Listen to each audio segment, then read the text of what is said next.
মাত্র 20 টাকা খরচ করে আপনি ঘুরে ফেলতে পারবেন এমন সুন্দর একটি গ্রাম, যেখানে দেখতে পাবেন খুব সুন্দর একটি মন্দির, তারপর দেখতে পাবেন স্বর্গের মতো সুন্দর একটি রাস্তা, যা আপনার মনকে একদম ভরিয়ে দেবে।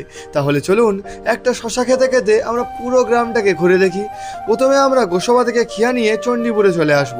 তারপরেই কিন্তু আমরা এই সুন্দর নদীর বাঁধের পাশ থেকে অসাধারণ একটি রাস্তার মধ্যে দিয়ে এগিয়ে গেলাম।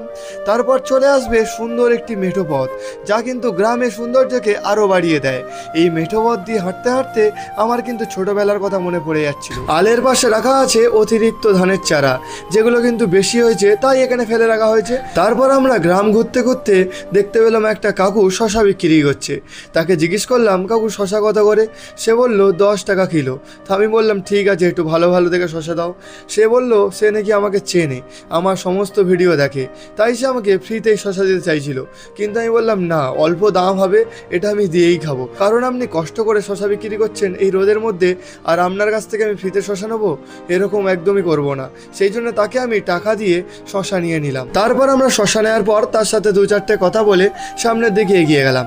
আর সামনে এগোতেই দেখতে পেলাম অসাধারণ সুন্দর একটি রাস্তা, এবং গ্রামটাও কিন্তু ছিল সত্যি খুবই অসাধারণ। এই গ্রামটার নাম আমি জানি না, যদি আপনি জেনে থাকেন অবশ্যই কমেন্ট করে জানাবেন।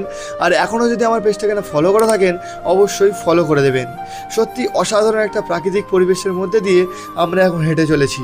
আপনি দেখুন যে সত্যি পরিবেশটা কতটা সুন্দর। রোদ উঠেছে, হালকা হালকা গরম, কিন্তু এই রাস্তার মধ্যে দিয়ে যেতে আমার একটুও খারাপ লাগছে না, একটুও কষ্ট হচ্ছে না। সত্যি অসাধারণ পরিবেশের মধ্যে দিয়ে আমরা যাচ্ছি। আপনাদেরও কেমন লাগছে এই পরিবেশটা অবশ্যই কমেন্ট করে জানাবেন। তারপরে কিন্তু আমরা শেষমেশ মন্দিরটায় পৌঁছে গেলাম। মন্দিরটা ছিল একটি মনসা মন্দির। সত্যি খুবই অসাধারণ একটা পরিবেশের মধ্যে এই মন্দিরটি অবস্থিত, এবং এই মন্দিরের বাম সাইডে আছে একটি ছোট্ট মন্দির, যেটি কিন্তু ত্রিপল দিয়ে বানানো। এই মন্দিরটির নাম কি সেটাও আমি জানি না, কারণ বুঝতেই পারছিলাম না এই মন্দিরটা কি মন্দির। আপনারা যদি জানেন অবশ্যই কমেন্ট করে জানাবেন। ভিডিওটা কেমন লাগলো বলতে ভুলবেন না। ভিডিওটা এখনও না শেয়ার করে দিলে অবশ্যই শেয়ার করে দিন। ধন্যবাদ।